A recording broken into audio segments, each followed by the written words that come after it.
नमस्कार. स्वयंपाकघर निलिमा किचनमध्ये आज आपण पाहणार आहोत खानदेशची प्रसिद्ध अशी भरीत आणि पुरीची रेसिपी. बघू शकाल अगदी अप्रतिम अशी आपली पुरी आणि भरीत हे तयार झाले. वेळ न घालवता लगेच आपण रेसिपीला सुरुवात करूया. सर्वात प्रथम मी भरीत बनवण्यासाठी अगदी छान ताजी ताजी अशी हिरवीगार वांगी घेतली. ज्यावेळेस आपण भरीत म्हटलं तर लगेच प्रत्येकाला खानदेश हे लगेच आठवतं. खानदेशमध्ये अगदी छान अशी हिरवीगार वांगीही मिळतात आणि अगदी छान असं त्या वांग्यांपासून आपण भरीत हे तयार करत असतो. सर्वात प्रथम मी वांग्यांना 2 ते 3 पाण्याने स्वच्छ धुवून घेतले.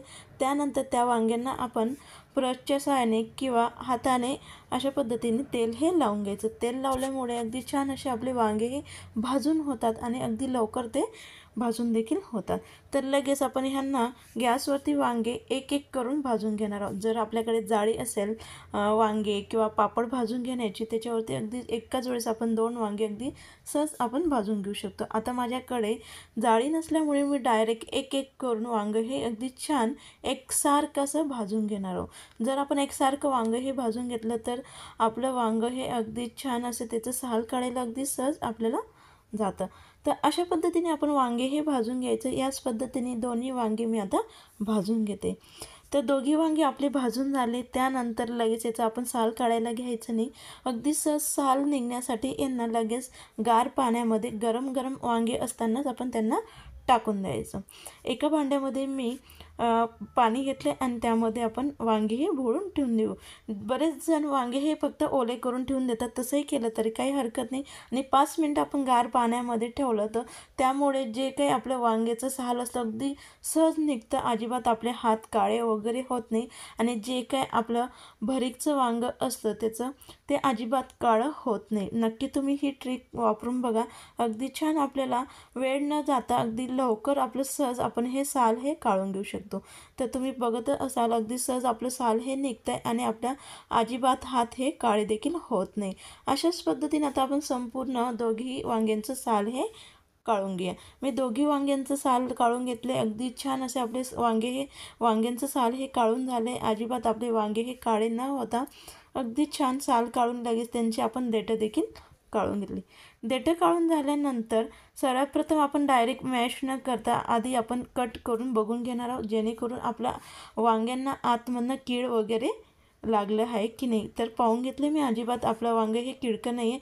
लगेच त्या सुरीने त्याला अशा पद्धतीने आपण कट हे करून घ्यायचं.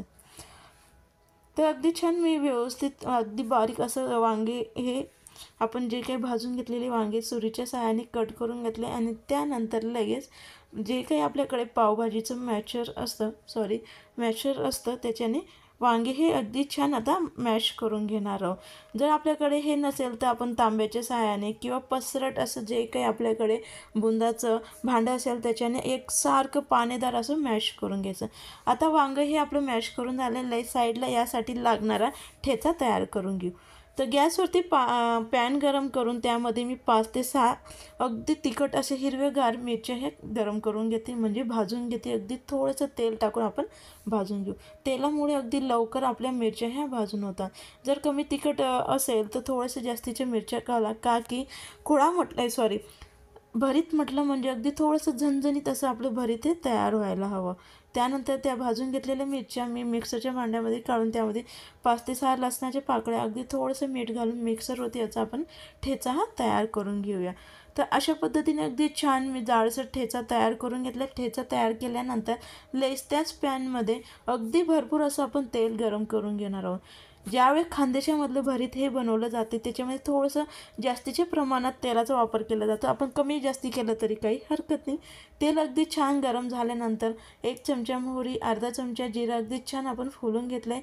अगदी भरपूर असे शेंगदाणे छान खरपूस होईपर्यंत सर्वात आधी आपण शेंगदाणे तेलामध्ये भाजून घ्यायचे. छान मी खरपूस होईपर्यंत हलकासा ब्राऊन कलर येईपर्यंत शेंगदाणे हे भाजून घेतले आणि जो काही आपण खुडा तयार करून घेतला होता, ठेचा तयार करून घेतला तर तो आता आपण ह्यामध्ये परतून घेऊया. ठेचा हा आपला छान तेलामध्ये परतून झाल्यानंतरच आपण आता यामध्ये मी बारीक चिरून घेतलेली त्याच्या आधी मी आता अगदी थोडेसे ओवा घालते.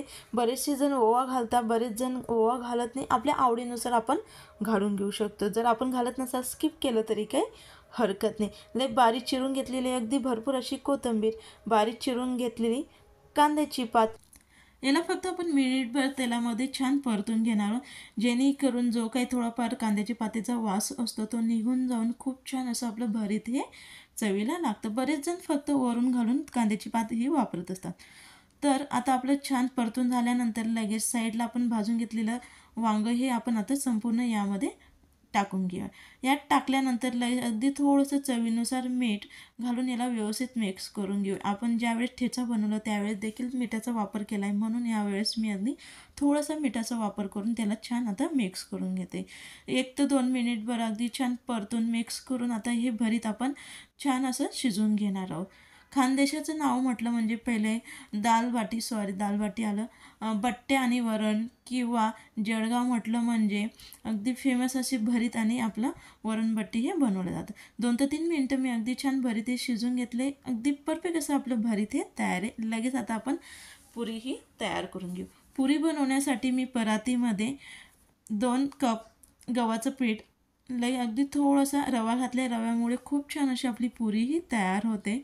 लगेच त्याच्यामध्ये अगदी थोडंसं मीठ आणि कमी तेलकट आणि अगदी बरेच वेळ टंबू फुगलेली असणारी पुरी बनवण्यासाठी मी याच्यामध्ये अर्धा चमचा साखर म्हणजे पिठी साखर घातली. जर पिठी साखर नसेल डायरेक्ट साखरही घातली तरी काही हरकत नाही.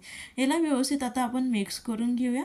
मिक्स करून झाल्यानंतर अगदी थोडं पाणी घालत अगदी घट्ट, जेवढं शक्य तेवढी घट्ट कणिक मळून लगेचच आपण पुरी करायला घेणार आहोत. जर तुम्ही कणिक मळून हिला थोडा वेळ जर राहू दिली तर आपली पुरी ही नरम पडण्याची लवकर शक्यता असते. म्हणून कधीही पुरी बनवताना कणिक ही लगेच मळायची आणि पुरी लगेच बनवून घ्यायची. त्यामुळे खूप छान अशी आपली पुरी ही तयार होते. मध्यम आकाराचा गोळा तयार करून लगेच आपण आता याची पुरी ही लाटून घेणार आहोत. पाटाला अगदी थोडंसं तेल हे लावून घेते आणि मध्यम आकाराची पुरी ही लाटून घेते. अगदी जास्ती जाडही नाही आणि अगदी जास्ती पातळही नाही अशी पुरी आपण तयार करून घ्यायची. तर मी अगदी छान मध्यम आकाराची गोल अशी पुरी ही तयार करून घेतली. सगळे आपण आता पुऱ्या ह्या तयार करून घेऊया. त्यानंतर साईडला गॅसवरती कढईमध्ये मी तेल गरम करून घेतलं आहे आणि मंद गॅसवरती आता ही पुरी आपण तळून घेणार आहोत. सर्वात आधी मी तेल अगदी छान तापून घेतलं आहे आणि मंद गॅसवरती अशा पद्धतीने आपण एकच साईड एकाच वेळेस तळून घ्यायची. त्यामुळे देखील आपली पुरी ही अजिबात तेलगट होत नाही आणि अगदी छान अशी आपली टंब फुगलेली पुरी ही तयार झाली. बऱ्याच वेळपर्यंत अशीच आपली टंब फुगलेली पुरी ही राहील. नक्की मी ज्या पद्धतीने कणिक हे मळून घेतलं आहे आणि कणिक मळताना जे काही जिन्नस त्यामध्ये घातले आहेत नक्की तुम्ही घालून तशी पद्धतीने कणिक मळून पुरी ही तयार करून घ्या. अगदी परफेक्ट अशी आपली पुरी ही तयार होते. पुऱ्या हे देखील आपले तयार झाले आणि आपलं भरीत देखील अगदी छान खानदेशी पद्धतीचं तयार झाले. नक्की रेसिपी आवडली असेल तर व्हिडिओला शेअर करा, कमेंट्स करा आणि चॅनलला सबस्क्राईब करायला विसरू नका आणि लाईक देखील करायला